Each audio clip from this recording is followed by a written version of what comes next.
Julian, kailangan nyo nang umalis. Let's be real, wala nang silbi ang isang lumpong tulad mo sa pamamahay na ito. Ang boses ni Renzo ay kalmado. Halos walang emosyon. Na tila ba, nagbabasa lamang siya ng isang ordinaryong ulat sa opisina. Ngunit para kay Julian, ang bawat kataga ay tila mga pinong karayom na isa-isang itinutusok sa kanyang nanunuyong lalamunan.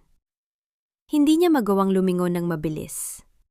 Ang kanyang leeg ay tila nanigas, kasing tigas ng kanyang mga binti na 3 taon nang hindi sumusunod sa kanyang utos.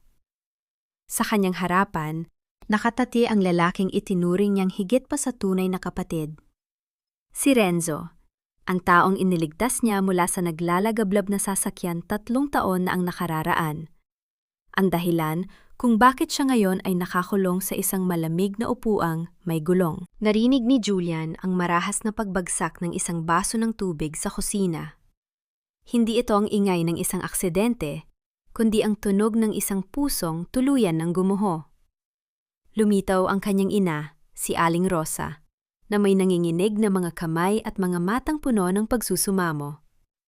Ang tubig ay dahan-dahang kumakalat sa makintab na sahig ng mansyong iyon. Isang mansyong itinayo mula sa talino at puyat ni Julian. Ngunit ngayon ay nakapangalan na sa iba. Renzo, anak, huwag naman ganito. Ang pabulong na pagsusumamo ni Aling Rosa. Ang boses ay sapat na upang durugin ang anumang natitirang piraso ng pagkatao ni Julian. Saan kami pupunta? Gabi na at umuulan sa labas. Kahit bukas na lang pakiusap. Ngunit isang mapanuyang ngiti lamang ang isinagot ni Renzo. Inayos nito ang kanyang mamahaling kurbata at humakbang palapit kay Julian. Ang amoy ng kanyang mamahaling pabango ay tila lason sa pang-amoy ng lumpong lalaki. Tita Rosa, huwag niyo na itong pahabain. I'm doing this for your own good. Para matuto naman itong anak niyo na hindi habang buhay ay aasa sa akin. Julian, you were the genius, right? Gamitin mo ang utak mo para humanap ng matitirhan. At huwag kang mag-alala. Pinahanda ko na ang mga gamit niya sa labas. It's better this way, para hindi na kayo masaktan kapag dumating na ang mga interior designer para sa renovation ng bahay ko. Ang dalawang salitang iyon ay tila isang malakas na sampal sa mukha ni Julian. Gusto niyang sumigaw. Gusto niyang tumayo at sulsulan ang lalamunan ng tuso niyang kaibigan. Ngunit ang tanging nagawa niya ay ang mahigpit na pagkuyom ng kanyang mga palad hanggang sa bumaon ang kanyang mga kuko sa balat. Bakit? Saan ako nagkulang? Ganito na lang ba ang halaga ng buhay at kalusugang ibinigay ko para sa kanya? Tila bumalik sa kanyang gunita ang init ng apoy, ang amoy ng nasusunog na gulong, at ang boses ni Renzo na nagmamakaawa. Julian, iligtas mo ako. Huwag mo akong iwan. At hindi siya nang iwan. Ibinigay niya ang kanyang mga binti para sa buhay nito. Ngayon, ang buhay na yon ang siyang dumedbol sa kanya sa kalsada. Huwag mo nang pilitin ang nanay ko, Renzo. Sa wakas ay nakapagsalita si Julian. Ang boses ay gumaralgal ngunit puno ng pait. Aalis kami. Pero tandaan mo ito. Ang lahat ng ninakaw mo, ang lahat ng pandarayang ginawa mo para makuha ang kumpanya at ang bahay na ito ay babalik sa iyo. Hindi natutulog ang langit. Lumawa ng malakas si Renzo, isang tawang puno ng pangungutya na umalingaw-ngaw sa malawak na sala. Ang langit? Julian, look at yourself. Ikaw ang nakaupo sa wheelchair at ako ang nakatayo sa tuktok. If God was watching, He clearly chose me. Sa tulong ni Aling Rosa, dahan-dahang itinulak ang wheelchair ni Julian palabas ng malaking pinto ng mansyon. Sa bawat pag-ikot ng gulong, tila binabaklas ang bawat alaala ng tagumpay na binuo ni Julian sa loob ng maraming taon. Paglabas nila sa gate, sinalubong sila ng malakas na buhos ng ulan. Ang lamig ng tubig ay tumagos sa kanyang manipis na polo, ngunit mas malamig ang pakiramdam sa loob ng kanyang dibdib. Ilang pirasong sako at lumang maleta ang nakatambak sa gilid ng kalsada, basang-basa na rin sa ulan. Doon, sa gitna ng kadiliman at ingay ng ulan, Tila sila mga basurang itinapon matapos pakinabangan. Yumuko si Aling Rosa. Sinisikap na payungan si Julian gamit ang kanyang sariling katawan, habang ang mga luha nito ay humahalo na sa patak ng ulan. "Patawad, anak. Patawad kung wala akong magawa," hikbi ng matanda. Hinawakan ni Julian ang kamay ng kanyang ina. "Wala kang kasalanan, Nay. Tayo naman ang biktima rito." Habang inaayos ni Julian ang kanyang sarili sa gitna ng basang kalsada, naramdaman ng kanyang daliri ang isang matigas na bagay na nakasiksik sa gilid ng upuan ng kanyang wheelchair. Isang lumang envelope na gawa sa plastic, tila itinago roon bago pa man sila pinalayas. Dahan-dahan niya itong hinugot. Sa loob nito ay may isang flash drive at isang lukot na papel na may sulat kamay ng isang taong hindi niya inaasahan. Sa madilim na eskinita, sa ilalim ng malamig na ulan, naramdaman ni Julian ang isang kakaibang init na dumaloy sa kanyang mga ugat. Isang lihim na hindi alam ni Renzo. Isang alas na maaring maging susi sa kanyang pagbagsak.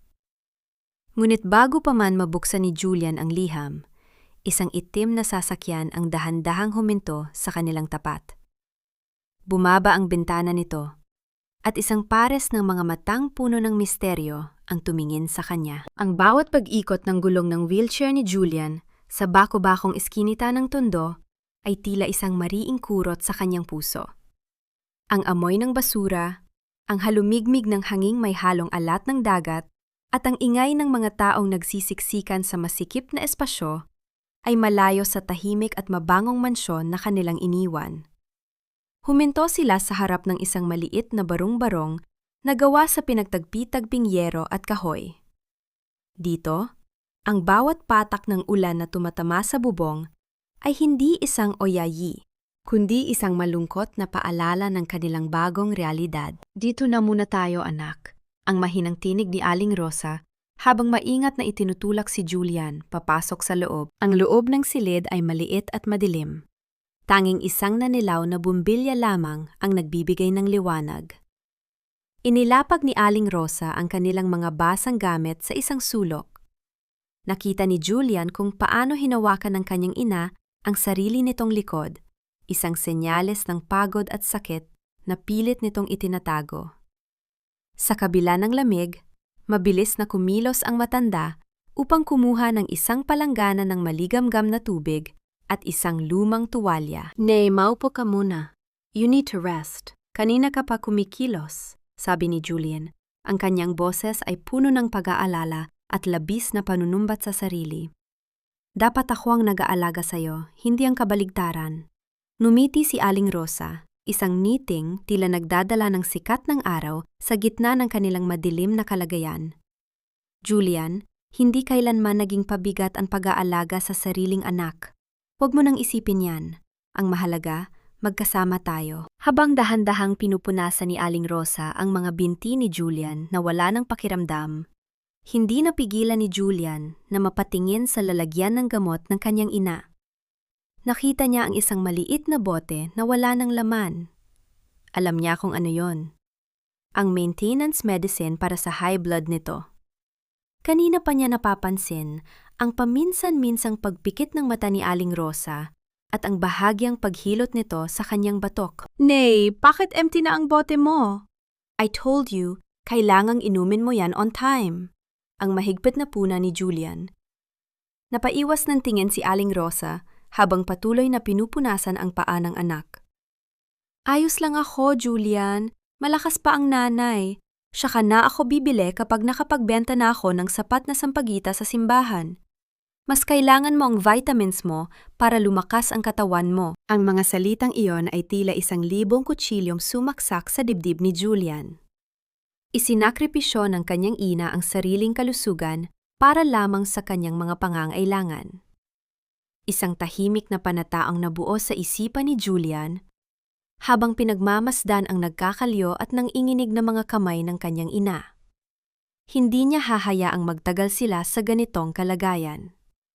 Ang sakripisyong ito ni Aling Rosa ang magsisilbing gasolina sa apoy ng kanyang determinasyon. Sa kalagitnaan ng gabi, Habang natutulog na si Aling Rosa sa isang manipis na banig sa sahig, tila bumalik ang kanyang diwa 3 taon na ang nakalilipas. Naalala pa niya ang nakasusuklam na amoy ng nasusunog na gasolina at ang init ng apoy na tila nanggagaling sa impyerno. Naalala niya ang mukha ni Renzo na puno ng takot, sumisigaw ng saklolo habang nakabaon ng binti sa ilalim ng ngayuping dashboard. Hindi nag-atubili si Julian. Pinasok niya ang naglalagablab na sasakyan. Hinila si Renzo palabas sa abot ng kanyang makakaya, hanggang sa bumagsak ang isang mabigat na bahagi ng makina sa kanyang sariling mga binti. Ang huling narinig niya ay ang pagsabog bago tuluyang dumilim ang lahat. Nabalik lamang ang diwa ni Julian nang marinig niya ang malakas na kulog sa labas. Tumingin siya sa bintanang may takip na plastik at doon, sa ilalim ng post ng ilaw, muli niyang nakita ang itim na sasakyang kanina pa tila sumusunod sa kanila. Hindi gumagalaw ang sasakyan. Tila isang aninong nagmamasid sa kanilang bawat galaw.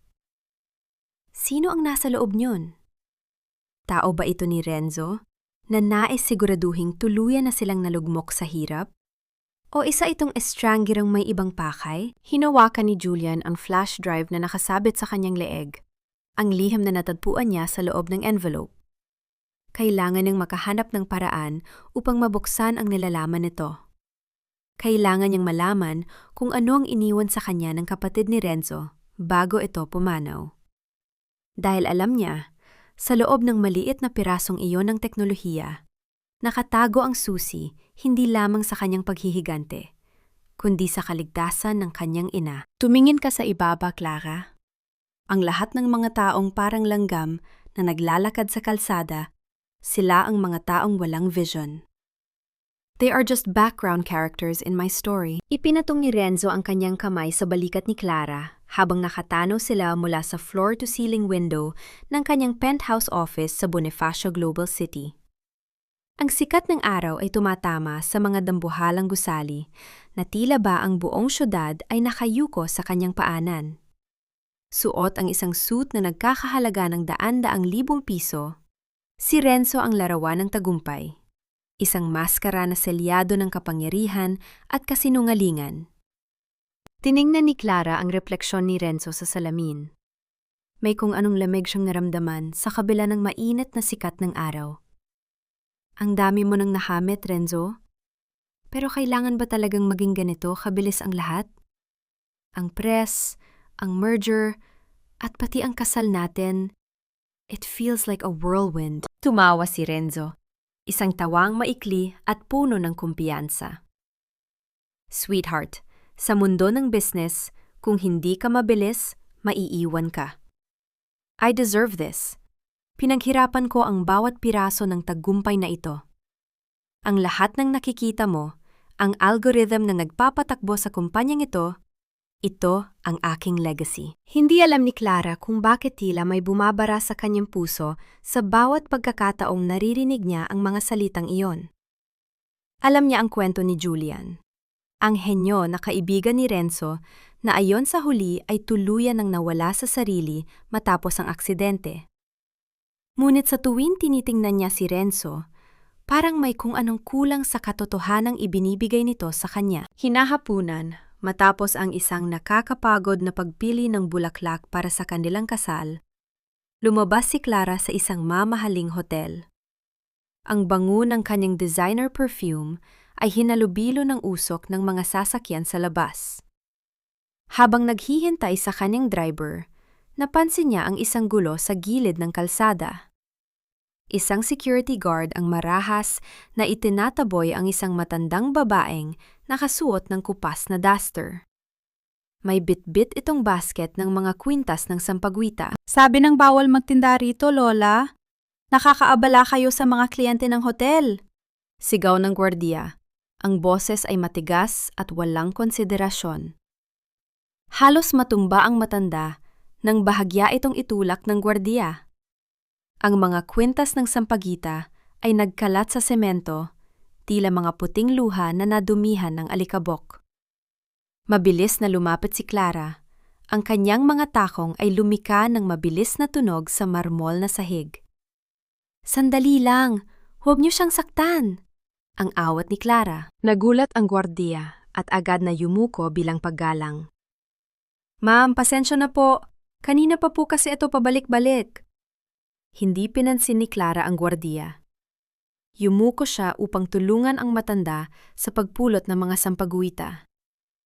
Nang magtagpo ang kanilang mga tingin, naramdaman ni Clara ang isang kakaibang kirot. Ang mga mata ng matanda ay puno ng pagod, ngunit may bakas ng dangal na hindi kayang burahin ng kahirapan. Ang matandang ito ay walang iba, kundi si Aling Rosa. Maraming salamat, iha. Pasensya ka na sa abala. Mahinang sabi ni Rosa. Ang boses ay naninghinig sa takot at hiya. Ayos lang po, Lola. Ako na po ang bibili ng lahat ng tinda nyo, sabi ni Clara, sabay abot ng 1,000 piso, halagang higit pa sa kabuuan ng mga bulaklak. Nanlaki ang mga mata ni Rosa. Naku, napakarami nito, iha. Wala akong panukli. Hinawakan ni Clara ang magaspang na kamay ng matanda. Huwag yun na pong isipin ng sukli. Umuwi na po kayo at magpahinga. Mapanganib po rito. Pinanood ni Clara ang dahan-dahang paglakad palayo ni Rosa. Hindi niya alam kung bakit, ngunit ang mukha ng matandang yon ay tila pamilyar, na tila ba may koneksyon ito sa isang bahagi ng kanyang buhay na hindi pa niya natutuklasan. Nabalik lamang ang diwa ni Clara nang marinig ang busina ng sasakyan ni Renzo. Pagpasok niya sa loob, naamoy ni Renzo ang sampagwita. Ano yung hawak mo? Bakit ka bumili ng basura sa tabi ng kalsada? Tanong ni Renzo. Ang kanyang muka ay agad na nabalot ng pandidiri.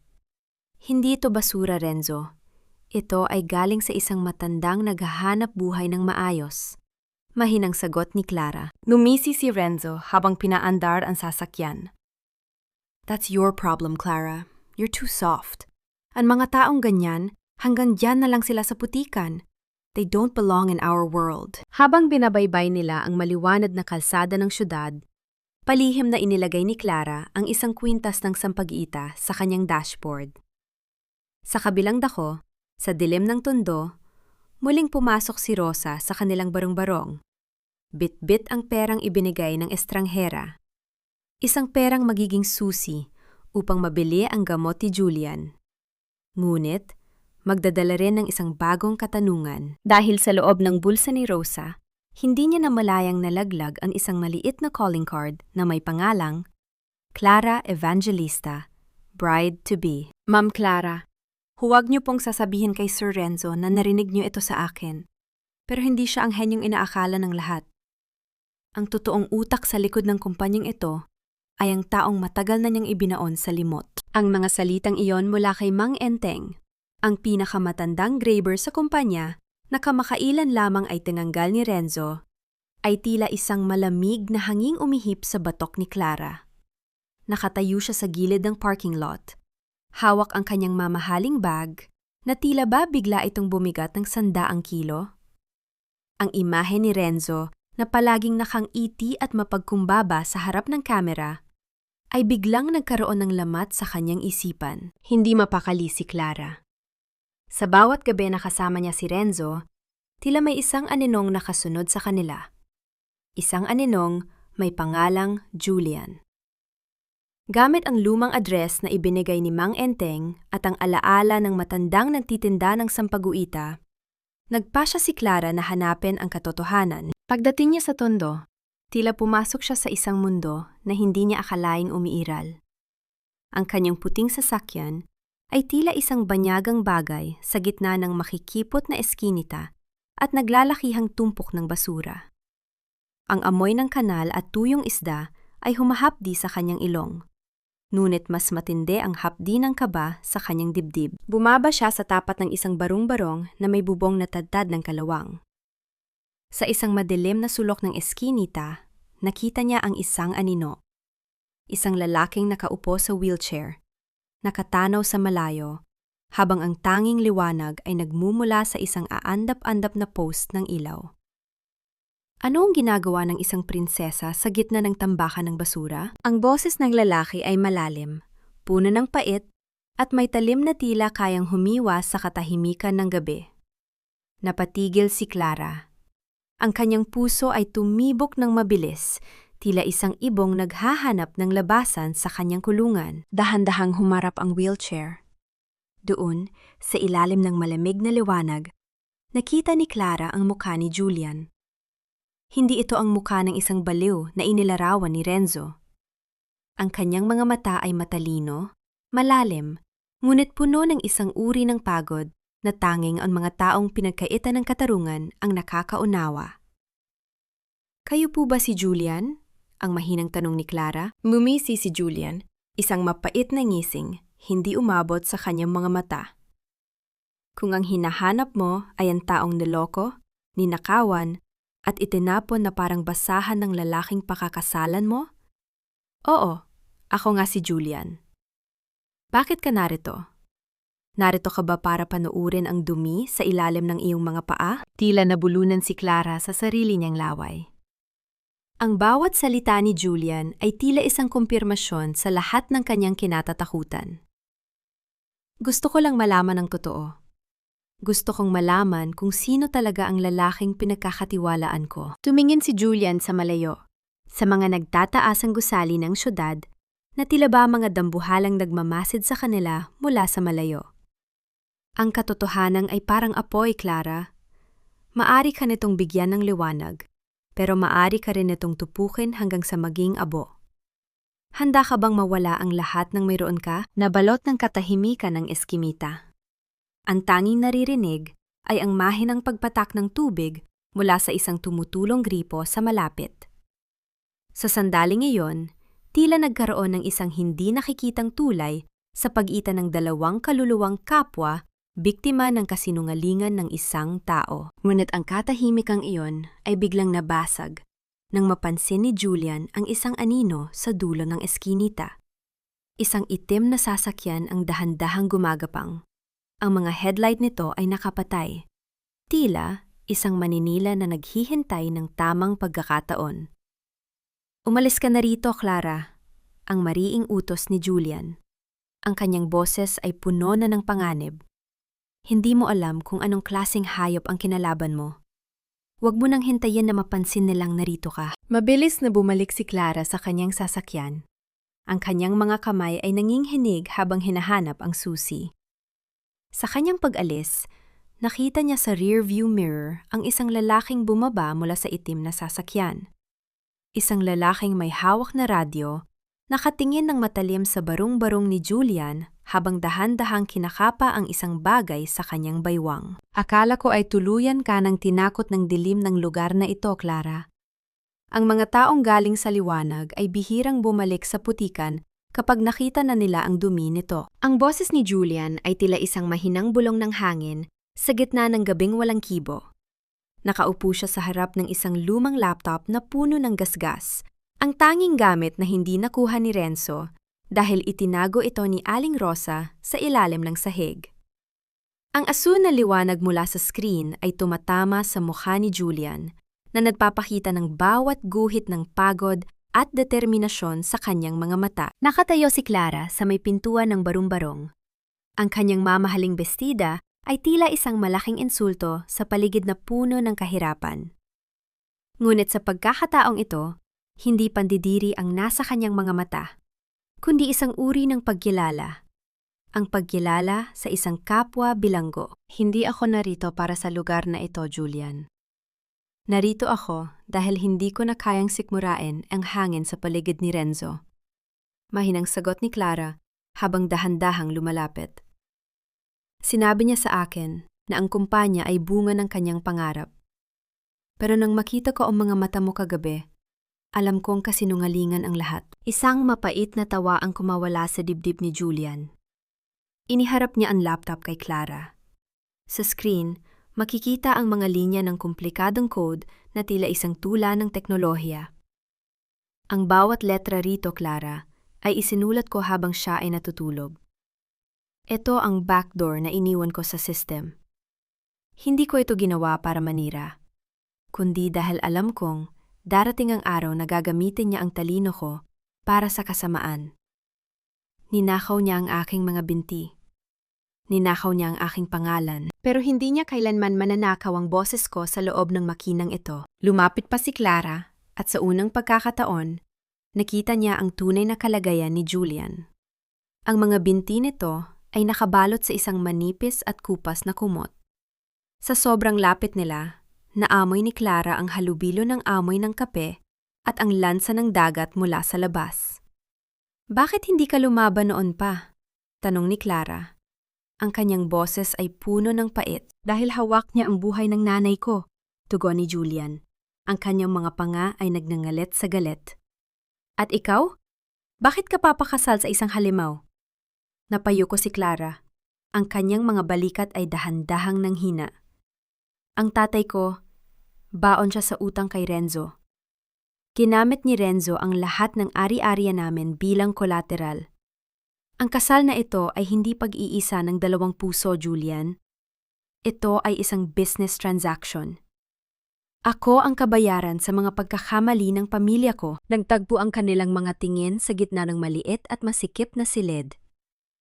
Dalawang taong magkaiba ang mundo, ngunit parehong nakakadena sa iisang tao. Sa sandaling iyon, ang galit ni Julian ay dahan-dahang napalitan ng isang malalim na pakikiramay. Pareho tayong bilanggo, Clara, bulong ni Julian. Pero ang mga bilanggo ay natututong bumuo ng plano sa dilim. Isang biglang pagkislap ng liwanag ang tumama sa dingding ng barong-barong mula sa labas. May isang bagay na nalaglag mula sa itaas ng estante dahil sa panghinginig ng mga kamay ni Julian habang sinusubukang isave ang data. Isang maliit na kwintas na may krus na kahoy. Mabilis itong gumulong sa sahig, patungo sa ilalim ng isang mabigat na cabinet. Sinubukang abuti ni Julian ang kwintas, nuwit ang kanyang katawan ay bumigay at halos mahulog siya mula sa wheelchair. Mabilis na kumilos si Clara. Lumuhod siya sa maduming sahig, hindi iniintindi ang kanyang mamahaling damit at kinuha ang kwintas. Dahan-dahang hinawakan ni Clara ang kamay ni Julian upang ibalik ang kwintas. Sa sandaling iyon, naramdaman ni Julian ang lambot ng kamay ng dalaga, isang haplos na matagal na niyang hindi nararamdaman mula sa sinumang hindi niya kadugo. Ang haplos na iyon ay hindi lamang nagbalik ng kwintas, kundi nagparamdam sa kanya na sa kabila ng kanyang kapansanan, siya ay isang tao pa ring karapat-dapat sa pagmamahal at respeto, na ito ay nagpatigil sa mundo para sa kanilang dalawa. Isang tahimik na panata na hindi sila mag-iisa sa laban na ito. Salamat, mahinang sabi ni Julian. Ang kanyang boses ay hindi na kasing pait ng kanina. Ngunit ang katahimikan ay bumasag nang marinig nila ang mabilis na paghinto ng isang sasakyan sa tapat ng kanilang barong-barong. Ang marahas na pagbukas ng pinto ng sasakyan at ang mabibigat na yabag ng mga sapatos sa semento ay nagpahiwatig ng isang pang-anib. Nandito sila, bulong ni Julian habang mabilis na isinasara ang laptop. Clara, magtago ka sa likod ng kortina. Huwag kang gagawa ng anumang tunog. Ang baho naman dito, Julian. This place smells like failure and cheap laundry soap. Ang boses ni Renzo ay parang isang lason na dahan-dahang kumalat sa loob ng maliit na barong-barong. Kasunod ng marahas na pagbalandra ng pinto sa dingding, pumasok ang lalaki na tila ba pag-aari niya ang buong mundo. Ang kanyang makintab na sapatos na gawa sa balat ng hayop ay mabilis na nadumihan ng putik mula sa sahig at ang kanyang mukha ay agad na nabalot ng labis na pandidiri. Sa likod ng manipis at putas-putas na kortina, napatakip ng bibig si Clara. Ang kanyang puso ay tumitibok ng ganoon na lamang kabilis. Tila ba maririnig ito ni Renzo sa kabila ng katahimikan? Nakita niya mula sa maliit na siwang kung paano nanginginig ang mga balikat ni Julian habang pilit nitong pinapanatili ang kanyang dignidad sa harap ng kanyang kaaway. Ano ang ginagawa mo rito, Renzo? Ang mahinang tanong ni Julian. Ang boses ay siksik sa pinipigil na poot. Hindi pa ba sapat ang kinuha mo? Hindi ba sapat na ginawa mo akong ganito? Tumawa si Renzo, isang tawang puno ng pangungutya habang dahan-dahang naglalakad paikot sa wheelchair ni Julian. You should be grateful, Julian. Kung hindi dahil sa mga donasyon ko, baka sa kalsada na kayo natutulog ng nanay mo. I am the only reason why you're still breathing. Pero ito ang isasagot mo sa akin? Ang makipagkita sa fiancé ko? Ang mundo ni Julian ay tila panandaliang huminto. Alam ni Renzo. Alam ng halimaw na ito ang bawat kilos nila. Wala siyang kinalaman dito, giit ni Julian. Don't lie to me. Ang sigaw ni Renzo ay yumanig sa mga dingding na yero. Bigla niyang napansin ang lumang laptop sa ibabaw ng lamesa. Isang mapanghanib na ngiti ang sumilay sa kanyang mga labi. Ito ba? Ito ba ang dahilan kung bakit pakiramdam mo ay may kapangyarihan ka pa rin? Akala mo ba hindi ko alam na sinusubukan mong pasukin ang sistem ko? Bago pa man makakilos si Julian, mabilis na hinablot ni Renzo ang laptop. Ang tunog ng nababasag na plastik at ang pagkaputon ng mga kable ay umalingaw-ngaw sa maliit na silid nang ihampas ito ni Renzo sa sahig. Paulit-ulit niya itong tinapakan. Dinudurog ang tanging pag-asa ni Julian hanggang sa maging maliliit na piraso ng metal at bubog. Eksakto namang pumasok si Aling Rosa, bit-bit ang isang maliit na supot ng tinapay. Anong nangyayari rito? Renzo, anak, bakit? Huwag mo akong matawag-tawag na anak, matanda. Ang bulyaw ni Renzo kay Aling Rosa. Ang baho ng mga sampagwita mo ay kasing lansa ng buhay nyo. Simula bukas, huwag na huwag ko nang makikita ang pagmumukha nyo sa kumpanya o kahit saang malapit sa akin. Kung ayaw nyong sa kulungan kayo, pulutin. Ang bawat salita ni Renzo ay tila isang latigo na humahagupit sa likod ni Julian. Nakita niya ang takot sa mga mata ng kanyang ina, ang pagbagsak ng supot ng tinapay sa sahig, at ang panginginig ng mga kamay nito. Sa sandaling iyon, ang huling hibla ng pasensya ni Julian ay tuluyan ng naputol. Sinubukan niyang lundagin si Renzo mula sa kanyang upuan, ngunit ang kanyang mga binti ay hindi sumunod. Bumagsak siya sa sahig, sa tabi ng kanyang nadurog na laptop, habang si Renzo ay nakatayo sa itaas niya. Tumatawa sa kanyang kawalang kapangyarihan. Look at you, Julian. A broken genius on a broken floor. Pangumutya ni Renzo bago ito dahan-dahang lumabas. Iniwan silang balot ng alikabok at pait. Nang masiguradong wala na ang sasakyan ni Renzo, mabilis na lumabas si Clara mula sa kanyang pinagtataguan. Ang kanyang mga mata ay basang-basa ng luha habang tinutulungan si Aling Rosa na itayo si Julian. Ang bawat haplos niya sa braso ni Julian ay tila humihingi ng tawad para sa kalupitan ng lalaking pinangakuan niya ng buhay. Habang umiiyak si Aling Rosa sa isang sulok, dahan-dahang pinulot ni Julian ang mga piraso ng kanyang laptop. Ngunit sa gitna ng mga nadurog na pyesa at sirang casing, may isang maliit na bagay na nalaglag. Isang maliit na flash drive na kulay pilak, na tila ba sading itinago sa loob ng isang bahagi ng laptop na hindi tuluyang nadurog. Nanlaki ang mga mata ni Julian. Ang flash drive na ito ay hindi sa kanya. Ito ang bagay na iniwan sa envelope na nahanap niya sa ilalim ng kanyang wheelchair noong gabing pinalayas sila. Isang bagay na hindi niya napansin dahil sa sobrang pagmamadali at gulo ng kanilang isipan. Ano yan, Julian? Ang pabulong na tanong ni Clara. Hinawakan ni Julian ang flash drive ng ganoon na lamang kahigpit. Tila ba ito ang kanyang huling hininga? Ito ang hindi nakuha ni Renzo.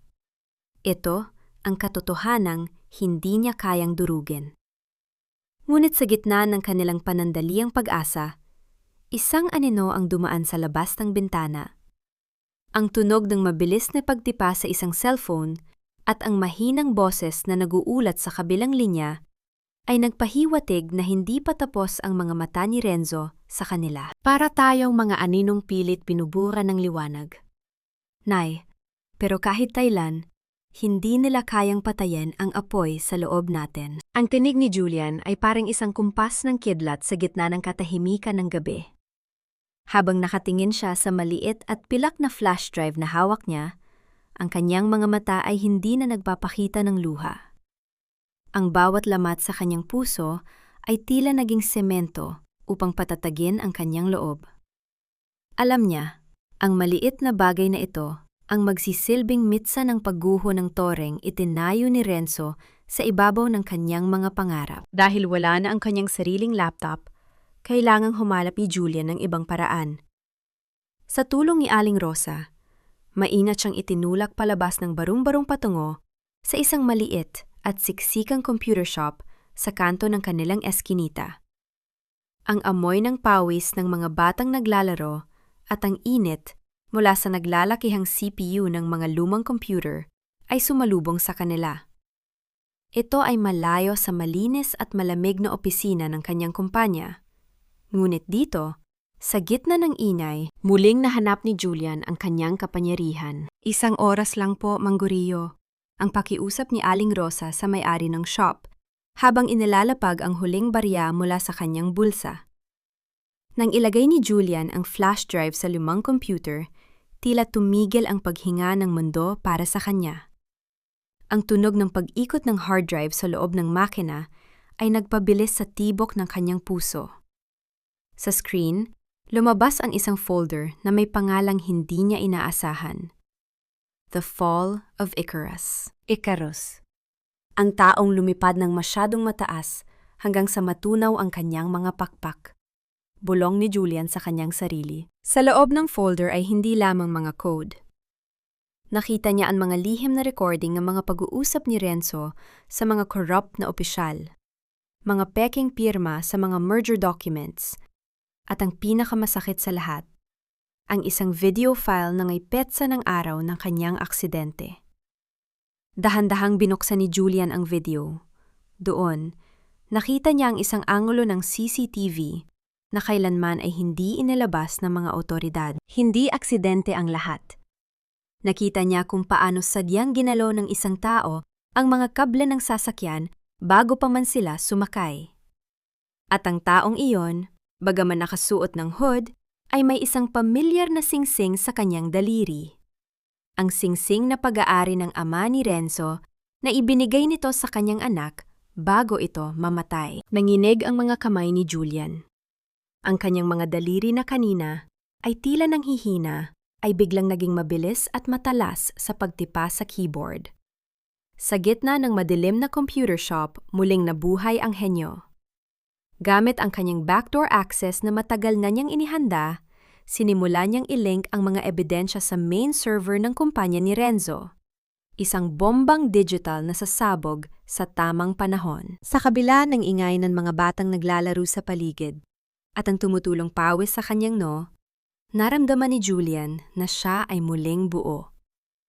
Ang kanyang kapansanan ay tila naglaho sa harap ng digital na mundong siya ang lumika.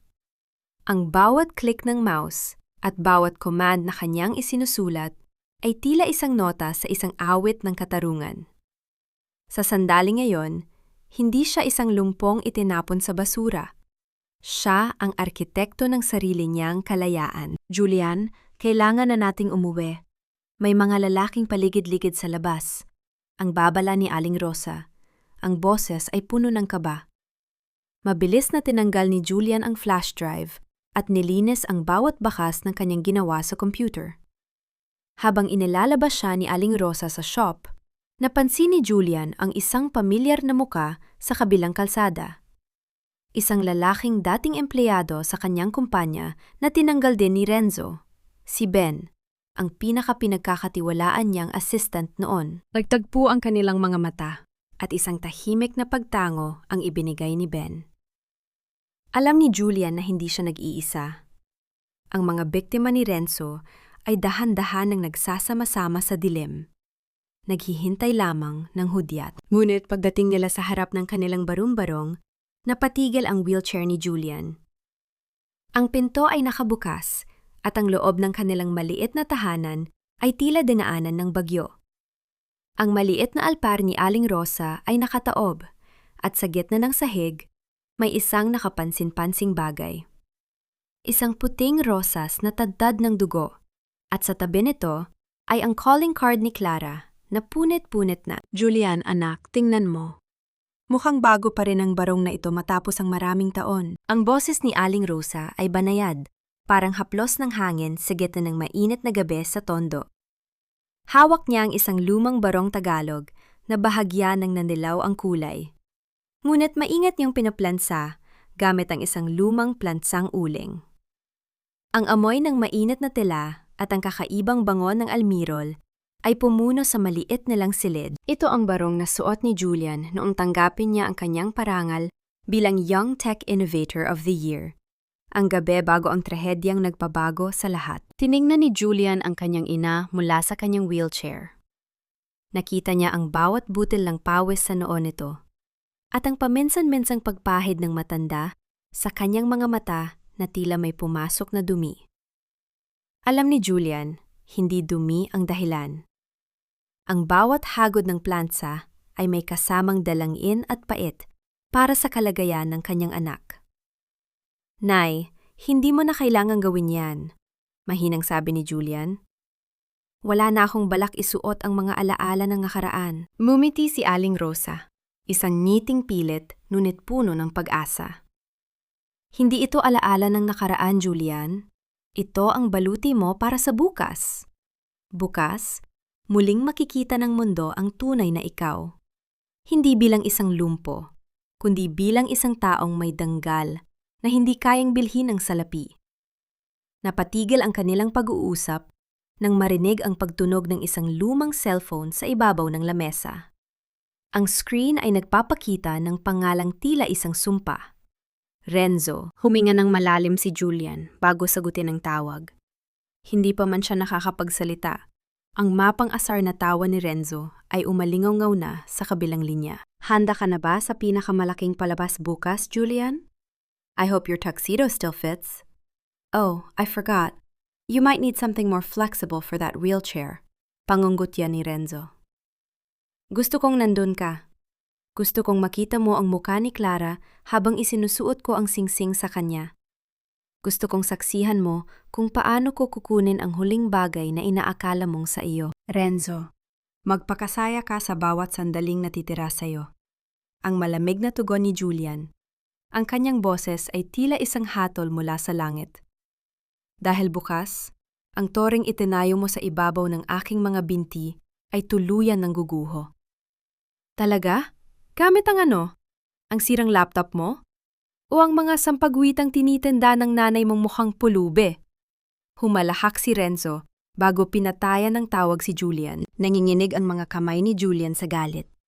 Ngunit bago pa man siya makapagsalita muli, may kumatok ng mahina sa kanilang pinto. Isang bata ang nag-abot ng isang lukot na papel. Isang sulat mula kay Clara. Julian, patawarin mo ako. Pakiramdam ko ay isa akong alay sa dambana ng kasakiman ni Renzo. Natatakot ako, pero gagawin ko ang lahat para matulungan ka. Bukas, sa harap ng altar, maging handa ka. Ang kalayaan ko ay nakasalalay sa katotohanang tangan mo. Sa gitna ng dilim at ng pangambang bumabalot sa kanila, lumapit si Aling Rosa kay Julian.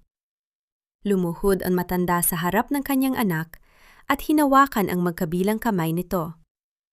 Sa harap ng maliit na altar na may aandap-andap na kandila, nagsimulang manalangin si Rosa. Panginoon, gabayan niyo po ang aking anak. Hindi po kami humihiling ng ganti, kundi katarungan lamang. Protektahan niyo po ang mga pusong tapat at itumba ang mga mapang api. Naramdaman ni Julian ang init ng luha ng kanyang ina na pumatak sa kanyang palad. Sa sandaling iyon, ang takot ni Julian ay tuluyang naglaho. Hindi na siya natatakot para sa kanyang sarili. Ang panalangin ng kanyang ina ay naging isang di nakikitang kalasag na nagbigay sa kanya ng lakas na harapin ang bukas. Sa kabilang dako ng syudad, sa loob ng Manila Cathedral, ang mga tauhan ni Renzo ay nagsisimula ng maglagay ng mga dekorasyon. Ngunit sa ilalim ng mga bulaklak at marangyang tela, may isang bagay na nakatago. Isang device na kanina lang ay palihim na ikinabit ni Ben sa main control ng audio-visual system ng simbahan. Ang gabi ay tila bumagal ang pagtakbo. Ang bawat paggalaw ng kamay ng lumang orasan sa dingding ay tila isang mabigat na hakbang patungo sa isang kaganapang hindi na mapipigilan. Subalit, bago tuluyang matapos ang gabi, isang hindi inaasahang mensahe ang pumasok sa cellphone ni Julian mula sa isang hindi kilalang numero. Alam namin ang tungkol sa Icarus. Huwag kang sisipot sa kasal. Kung gusto mo pang makitang humihinga ang nanay mo. Ngayong araw, ang kasaysayan ay isusulat ng mga nanalo, hindi ng mga lumpo. Isang mapanuyang ngiti ang sumilay sa mga labi ni Renzo, habang pinagmamasdan niya ang kanyang sariling refleksyon sa malaking salamin ng driver ng kanyang limousine. Suot ang isang mamahaling taksido na gawa sa seda at may mga butones na ginto. Tila ba isa siyang hari na handa ng hirangin? Sa labas ng sasakyan, ang Manila Cathedral ay napapalibutan ng mga naglalakihang bulaklak at mga pulang carpet na tila ba isang ilog ng dugo na umaagos patungo sa altar. Ang bango ng mga puting lila at rosas ay humahalo sa amoy ng mga mamahaling pabango ng mga bisitang kabilang sa pinakamayayaman at pinakamakapangyarihang tao sa bansa. Ang tunog ng mga flash ng kamera mula sa mga reporter ay tila ba mga kidlat na nagbibigay ng panandaliang liwanag sa paligid. Para kay Renzo, ang bawat kislap ay isang palakpak para sa kanyang tagumpay. Wala na siyang pakialam kung paano niya nakuha ang lahat ng ito. Ang mahalaga ay siya ang nasa sentro ng atensyon. Sa loob ng simbahan, ang dambuhalang organ ay nagsimulang tumugtog ng isang maringal na kanta. Ang bawat nota ay tila ba isang mabigat na alon na humahampas sa mga pader ng katedral, na nagbibigay ng isang nakakalunod na pakiramdam. Ngunit sa gitna ng lahat ng karangyaang ito, may isang pusong tila ba unti-unting namamatay. Nakatayo si Clara sa may pintuan ng simbahan. Ang kanyang belo ay tila ba isang puting bilanggo na bumabalot sa kanyang muka. Hawak niya ang isang buke ng mga bulaklak ng ganoon na lamang kahigpit, hanggang sa ang mga tangkay nito ay dahan-dahang napuputol sa ilalim ng kanyang mga daliri. Ang bawat hakbang niya patungo sa altar ay tila ba isang hakbang patungo sa isang bangin. Tumingin siya sa kanyang ama, na nakatayo sa kanyang tabi, na ang mga mata ay puno ng pagsusumamo at hiya. Alam ni Clara na ang kanyang bawat hakbang ay pambayad sa utang na hindi niya naman ginawa. Nang makarating siya sa harap ng altar, sinalubong siya ni Renzo ng isang meeting, tila ba isang maninila na nakakuha na ng kanyang biktima. Hinawakan ni Renzo ang kamay ni Clara, at ang lamig ng balat nito ay nagpadaloy ng kilabot sa buong katawan ng dalaga.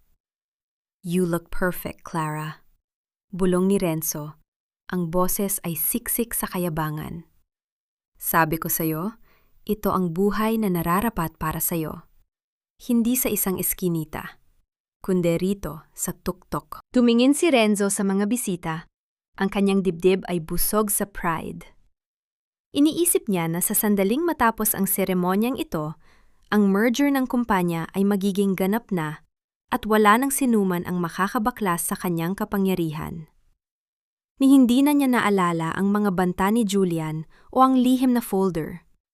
Para sa kanya, ang mga iyon ay mga huling sipa lamang ng isang naghihingalong aso. Ngunit sa kalagitnaan ng seremonya, nang magsimula na magsalita ang pare tungkol sa pag-iisa ng dalawang kaluluwa, ang malalaking screen na nakakabit sa bawat sulok ng simbahan para sa live coverage ay biglang nagkaroon ng static. Ang malinaw na larawan ng magkasintahan ay dahan-dahang napalitan ng isang madilim na anino. Ang malakas at maringal na tinig ng choir ay biglang napalitan ng isang kakaibang katahimikan. Ang lahat ng mga bisita ay nagsimulang magbulungan. Ang kanilang mga mata ay nakatitig sa mga screen na tila ba may hinihintay na himala o trahedya. Dito naganap ang isang sandaling hindi malilimutan. Sa gitna ng naguguluhang mga bisita, dahan-dahang bumukas ang malaking pinto sa dulo ng katedral.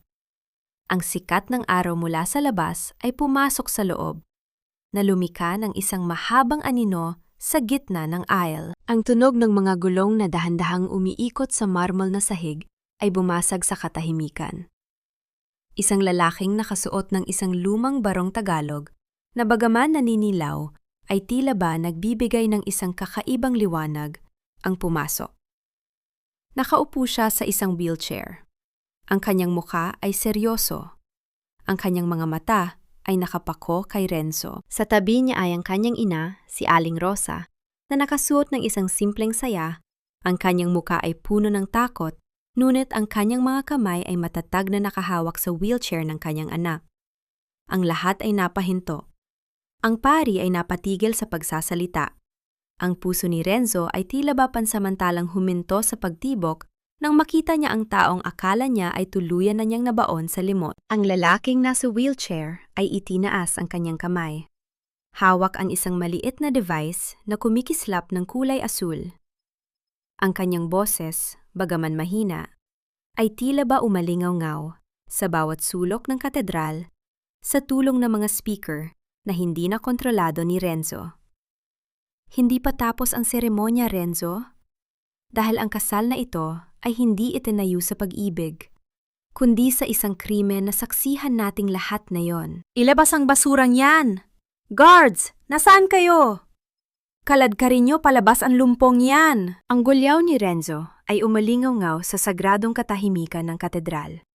Ang kanyang boses ay nanginginig hindi lamang sa galit, kundi sa isang matinding takot na pilit niyang ikinukubli. Ang kanyang mukha, na kanina lamang ay maliwanag at puno ng tagumpay, ay biglang naging kasing putla ng mga lila sa altar.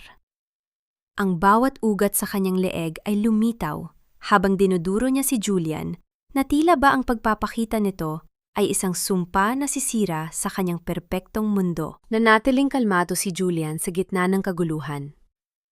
Ang kanyang mga kamay ay matatag na nakahawak sa armrest ng kanyang wheelchair, habang si Aling Rosa ay nakatayo sa kanyang likuran.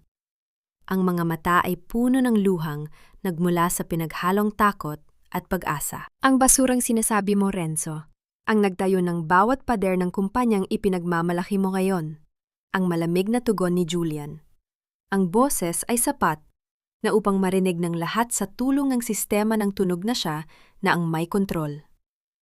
Ang basurang ito ang nagbigay sa iyo ng pangalan, at ang basurang ito rin ang kukuha ng lahat ng ninakaw mo. Sa isang kumpas ng daliri ni Julian sa device na hawak niya, ang lahat ng malalaking screen sa loob ng simbahan ay sabay-sabay na nagbago.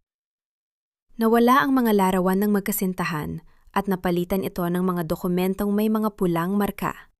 Ang mga ebidensya ng malawakang pandaraya sa buwis at paglulubid ng mga peking pirma na ginawa ni Renzo upang mapatalsik ang mga lehitimong investor. Ang bulong ng mga bisita ay tila isang papalakas na daluyong ng dagat.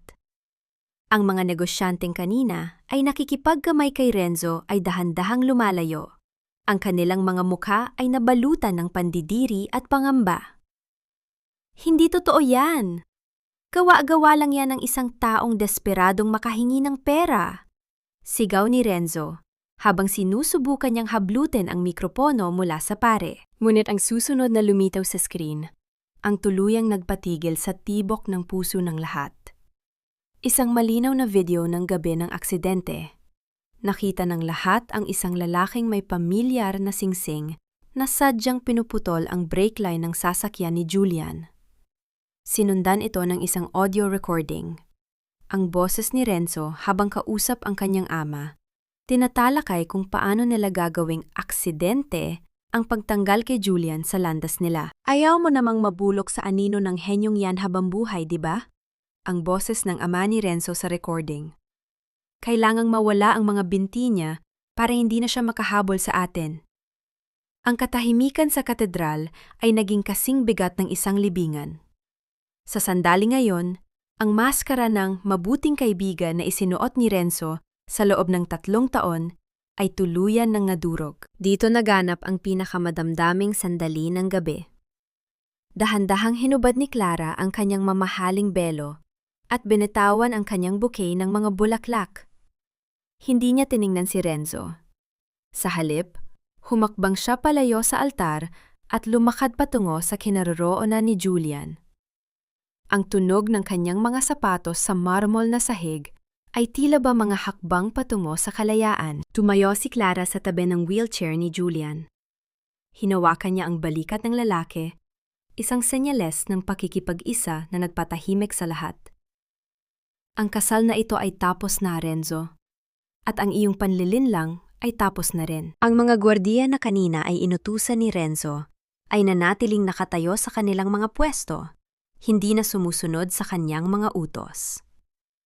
Sa halip, ang mga pinto ng katedral ay muling bumukas at pumasok ang mga operatiba ng National Bureau of Investigation. Bit-bit ang isang warrant of arrest nang hinig ang buong katawan ni Renzo. Sa kanyang desperasyon, sinubukan niyang lundagin si Julian. Ang kanyang mga kamay ay tila mga kuko ng isang hayop na naggagalaiti. Ngunit bago pa man niya madampian si Julian, mabilis siyang napigilan ng mga otoridad. Bumagsak si Renzo sa kanyang mga tuhod. Ang kanyang mamahaling tuksido ay nadumihan ng alikabok ng sahig ng simbahan, ang lugar kung saan niya sana ipagdiriwang ang kanyang pinakamalaking kasinungalingan. Tumingin si Julian kay Renzo, hindi nang may puot, kundi may kasamang malalim na awa. Ang katarungan ay hindi kailanman natutulog, Renzo. Maaari mong nakaawin ang aking mga binti, pero hindi mo kailanman mananakaw ang aking kaluluwa. Habang kinakalitkad si Renzo palabas ng simbahan sa gitna ng kahihiyan at mga flash ng kamera ng media, naramdaman ni Julian ang mainit na kamay ni Aling Rosa na humahaplos sa kanyang ulo. Sa unang pagkakataon sa loob ng 3 taon, ang bigat sa kanyang dibdib ay tuluyan ang naglaho. Ngunit sa gitna ng tagumpay, isang pamilyar na tinig ang narinig ni Julian mula sa labas ng simbahan. Ang boses ng isang taong hindi niya inaasang makikita pa sa pagkakataong ito, na nagbabala na ang pagbagsak ni Renzo ay simula pa lamang ng isang mas malaking pagsubok para sa kanilang lahat. Ang bawat yabag ng mga sapatos ng mga awtoridad patungo sa labas ng katedral ay tila ba ang huling tibok ng isang mundong binuo sa kasinungalingan. Ang katahimikang naiwan sa loob ng Manila Cathedral ay hindi isang mapayapang katahimikan. Ito ay mabigat, siksik sa hiya ng mga taong naging saksi sa pagguho ng isang idolo. Ang bango ng mga bulaklak na kanina ay tila ba amoy ng tagumpay para kay Renzo. Ngayon ay tila ba naging amoy na ng isang lamay para sa kanyang reputasyon. Ang mga bisitang kanina ay nag-uunahan sa pagbati ay dahan-dahan ng nagsisiyales. Ang kanilang mga mukha ay nakayuko. Iniiwasan ang bawat sulyap ni Julian. Nananatili si Julian sa gitna ng aisle. Ang kanyang barong Tagalog ay bahagyang gusot, ngunit ang kanyang tindig ay mas matayog pa sa anumang gusaling itinayo ni Renzo. Sa kanyang tabi, hindi bumitaw si Clara. Ang dalaga ay tumingin sa kanyang ama, si Don Teodoro, na nakatayo sa isang sulok. Ang mga kamay ay nanginginig habang hawak ang isang panyo. Clara, anak, I didn't know. Akala ko ay para sa ikabubuti natin ang lahat ng ito. Ang mautal-utal na sabi ng matanda. Ang boses ay puno ng pagsisisi. Tumingin si Clara sa kanyang ama nang may halong lungkot at determinasyon. Dad, you traded my happiness for your debts. Pero ngayong wala na ang kapangyarihan ni Renzo, kailangan nating harapin ang katotohanan. We don't need a mansion built on someone else's blood and tears. Lumapit si Ben, ang dating assistant ni Julian, bit-bit ang isang asul na folder. Ang kanyang mga mata ay nagniningning sa kagalakan habang iniaabot ito sa kanyang tunay na boss. Sir Julian, tapos na po ang lahat. Ang board of directors ay nagpatawag na ng emergency meeting. Ang lahat ng assets na illegal na inilipat ni Renzo ay nasa ilalim na ng freeze order. At ang orihinal na patent ng algorithm ay naibalik na sa pangalan nyo. Ngunit hindi ang yaman ang nagpabilis sa tibok ng puso ni Julian. Sa loob ng folder ay may isang lumang sobreng may tatak ng isang ospital mula sa ibang bansa. Ito ang huling testamento ni Sofia, ang yumaong kapatid ni Renzo na iniligtas ni Julian mula sa apoy. Dahan-dahang binuksan ni Julian ang liham sa harap ni Aling Rosa. Ang sulat kamay ni Sofia ay mahina at nanginginig. Isinulat ilang linggo bago siya pumanaw dahil sa komplikasyon ng kanyang mga sugat at labis na kalungkutan. Julian, alam ko ang ginawa ni Kuya. Hindi ako makatulog sa gabi dahil alam kong ang buhay na tinatamasa ko ngayon ay kapalit ng iyong mga binti. Hindi sapat ang pasasalamat ko, kaya bago ako mawala, ipinaayos ko ang lahat. Ang aking share sa kumpanya ay sa iyo, Julian. Hindi ito kabayaran, kundi isang pagkilala sa kabutihan ng iyong puso. Patawarin mo ang pamilya ko. Inilabas ni Aling Rosa ang kanyang panyo at dahan-dahang pinunasan ang mga luha sa mukha ng kanyang anak. Hindi ito mga luha ng pait, kundi mga luha ng isang ina na nakitang muling nabuhay ang dangal ng kanyang anak. Nay, hindi na tayo babalik sa tondo. Bulong ni Julian. Ang kanyang boses ay nanginginig sa emosyon. Maibibili na kita ng lahat ng gamot mo. Hindi mo na kailangang magtinda ng sampagiita sa ilalim ng ulan. Niyakap ni Aling Rosa si Julian sa harap ng altar. Ang yakap na iyon ay tila ba nagbubura sa 3 taon ng gutom, panlalait at kawalang pag-asa. Sa sandaling yon, ang katedral na naging saksi sa pagpatangka ni Renzo na itago ang katotohanan ay naging saksi sa muling pagkabuhay ng isang pamilya. Isang linggo matapos ang kaganapan sa simbahan, muling bumalik si Julian at Aling Rosa sa kanilang dating tahanan, ang mansyong kinuha ni Renzo. Ngunit bago pa man sila tuluyang makapasok, isang tawag ang natanggap ni Julian mula sa kanyang abogado. Ang boses ng abogado sa kabilang linya ay puno ng kaba. Sir Julian, may problema po sa kulungan. Si Renzo, nakahanap siya ng butas sa batas, gamit ang mga natitirang koneksyon ng kanyang ama. At may isa pa pong balita. Ang huling piraso ng ebidensya, ang video ng aksidente, ay ninakaw mula sa evidence room ng kapulisan kaninang madaling araw. Napatigil si Julian sa harap ng pinto ng mansyon. Ang init ng tagumpay ay biglang napalitan ng isang malamig na pangamba. Tumingin siya sa kanyang mga binti at sa unang pagkakataon sa loob ng 3 taon, naramdaman niya ang isang kakaibang kiliti at bahagyang panginginig sa kanyang hinlalaki sa paa. Hindi sapat ang lamig ng rehas na bakal para palamigin ang apoy ng kasamaang matagal na ngabulok sa puso ni Renzo. Ang boses ni Julian ay parang isang malalim na bulong sa gitna ng silid hukuman. Na tila ba ang bawat salitang kanyang binibitawan ay may timbang ng 100 taon ng pagtitiis. Nakaupo siya sa kanyang wheelchair sa harap ng maringan na hukom, suot ang kanyang pinaplansang barong Tagalog. Sa kanyang likuran, ang bawat upuan ay puno ng mga dating empleyadong tinanggal, inabuso at niloko ni Renzo. Mga taong ngayon ay nagsisilbing isang pader ng katotohanan. Sa kabila ng silid, si Renzo ay nakaupo ng may nakasuntok na ngiti sa kanyang mga labi. Ang kanyang mamahaling suit ay muling nagbigay sa kanya ng ilusyon ng kapangyarihan. Tumingin siya kay Julian nang may halong pangungutya, kampante sa kaisipang ang orihinal na video ng aksidente ay naglaho na sa kamay ng kanyang mga tauhan. Your Honor, wala silang ebidensya. Ang mayabang na pahayag ng abogado ni Renzo, nga ang boses ay umalingaw-ngaw sa mataas na kisame ng silid hukuman. Ang lahat ng ito ay paninira lamang sa isang matagumpay na negosyante. Ngunit dahan-dahang itinaas ni Julian ang kanyang kanang kamay. Ang kanyang mga daliri ay hindi nanginginig. Akala mo ba, Renzo, na ang katotohanan ay nakadepende lamang sa isang piraso ng video? Sa isang hudyat ni Julian, bumukas ang pinto ng silid hukuman.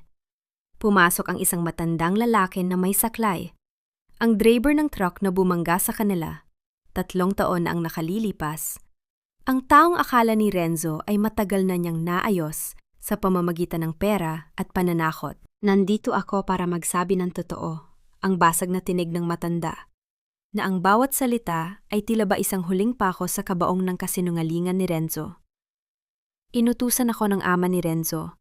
Binayaran ako para tiyaking hindi na makakalakad si Julian. Pero hindi ko na kayang dalhin ang bigat nito sa hukay. Ang ingay ng mga bulungan sa loob ng silid ay tila ba isang papalakas na bagyo. Nakita ni Julian kung paano dahan-dahang gumuho ang mukha ni Renzo. Ang mapang-asaran na ngiti ay napalitan ng isang hilaw na takot. Sa gitna ng matinding tensyon, naramdaman ni Julian ang isang mainit at kuryenteng pakiramdam na dumaloy mula sa kanyang likod patungo sa kanyang mga binti. Sa harap ng lahat, dahan-dahang ipinatong ni Julian ang kanyang mga kamay sa armrest ng wheelchair. Ang bawat kalamnan sa kanyang katawan ay nanginginig sa hirap. Ang pawis ay dahan-dahang gumulong mula sa kanyang noo, ngunit ang kanyang mga mata ay nakapako sa hustisyang abot kamay na niya. Sa ilalim ng naglalakihang sulyap ng mga tao at ang tahimik na panalangin ni Aling Rosa na nakahawak sa kanyang krus, dahan-dahang iniangat ni Julian ang kanyang katawan. Ang tunog ng pag-urong ng wheelchair sa sahig ay tila ba isang hudyat ng tagumpay. Sa unang pagkakataon sa loob ng 3 taon, si Julian ay nakatayo sa sarili niyang mga paa. Hindi siya perpekto. Ang kanyang mga binti ay bahagyang nanginginig, ngunit siya ay nakatayo. Nakatayo siya bilang isang tao, bilang isang anak, at bilang isang biktima na tumangging manatiling nakadapa. Hindi mo ako mapapatumba, Renzo. Ang boses ni Julian ay tila ba isang dagundong ng kulog. Dahil ang katarungan ay hindi lamang tungkol sa pagpapakulong sa iyo. Ito ay tungkol sa pagbangon ng bawat taong sinubukan mong yurakan. Ang tunog ng kahoy na humampas sa mesa ng hukom ay tila ba ang huling hatol ng tadhana. Guilty on all counts. Habang kinakaladkad si Renzo palabas, ang kanyang mga sigaw ng pagmumura ay dahan-dahang naglaho sa pasilyo. Hanggang sa ang tanging natira sa silid ay ang amoy ng tagumpay at ang mahinang hikbi ng kagalakan. Lumapit si Clara kay Julian. Ang kanyang mga mata ay nagniningning sa luha ng kaligayahan. Hinawakan niya ang kamay ni Julian. At sa sandaling iyon, alam nilang dalawa na ang madilim na kabanata ng kanilang buhay ay tuluyan ng natapos. Niyakap ni Aling Rosa ang kanyang anak. Ang kanyang ulo ay nakasandal sa dibdib ni Julian. Sabi ko sa iyo, anak, hindi natutulog ang langit. Habang lumalabas sila ng silid hukuman, patungo sa liwanag ng sikat ng araw, naramdaman ni Julian ang hangin sa kanyang muka. Wala na ang wheelchair. Wala na ang takot. Ang bawat hakbang niya sa semento ay tila ba isang bagong tula ng buhay. Ang sikat ng araw ay dahan-dahang gumagapang sa malawak na harden ng mansyon, na tila ba isang gintong kumot na nagbibigay ng init sa bawat talulot ng mga bulaklak na doon ay namumukadkad. Wala na ang amoy ng usok at lansa ng tondo. Ang hangin na yon ay siksik sa bango ng sariwang lupa at ang tamis ng mga rosas na personal na inaalagaan ni Aling Rosa.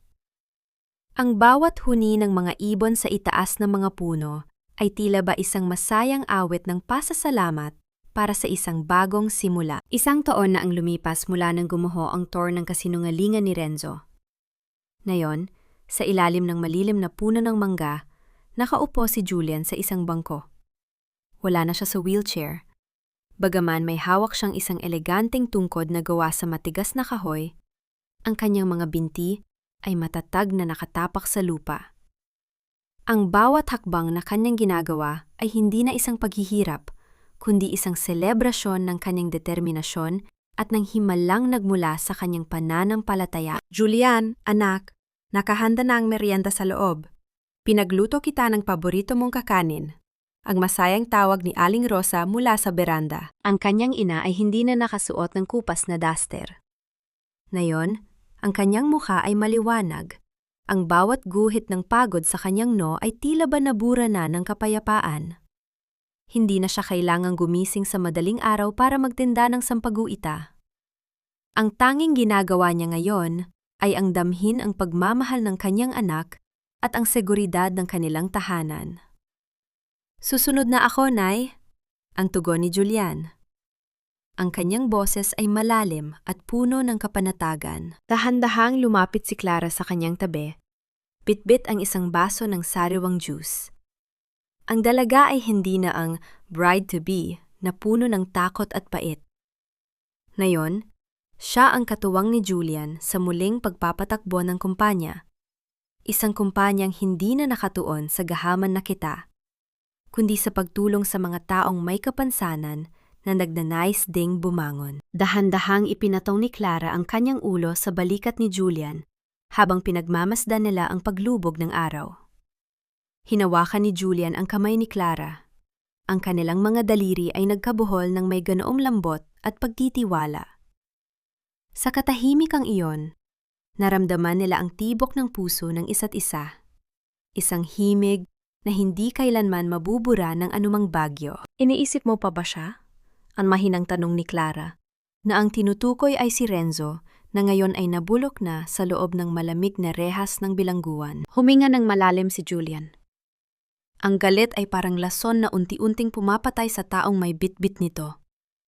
Pinili ko ng bitawan ang lason na yon, Clara. Hindi dahil karapat-dapat siya sa kapatawaran, kundi dahil karapat-dapat ako sa kapayapaan. Ang katarungan ay naibigay na ng batas, at ang natitira sa puso ko ay para na lamang sa inyo ni Nanay. Sa loob ng bilangguan, si Renzo ay nananatiling nakatitig sa mga pader, pilit na inaalala ang bawat sandali ng kanyang panandaliang tagumpay, habang ang bawat segundo ng kanyang buhay ay kinakain ng pagsisisi at pangungulila.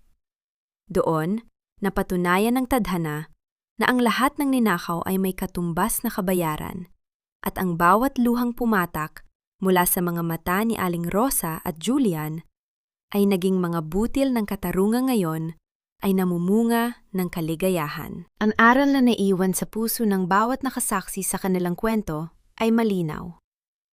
Ang tunay na yaman ay hindi nasusukat sa lawak ng mansyon o sa dami ng salapi sa bangko. Ang tunay na yaman ay ang dangal na hindi kayang baluktutin, ang pagmamahal ng isang ina na hindi kayang talunin, at ang katotohanang gaano man kadilim ang gabi, ang sikat ng araw ay palaging darating para sa mga pusong tapat. Sa huling pagkakataon, tiningnan ni Julian ang kanyang mga binti. Pagkatapos ay tumingin siya sa langit. Isang ngiti ang sumilay sa kanyang mga labi. Isang ngiti ng isang taong hindi lamang muling nakalakad, kundi isang taong tunay ng nakalaya.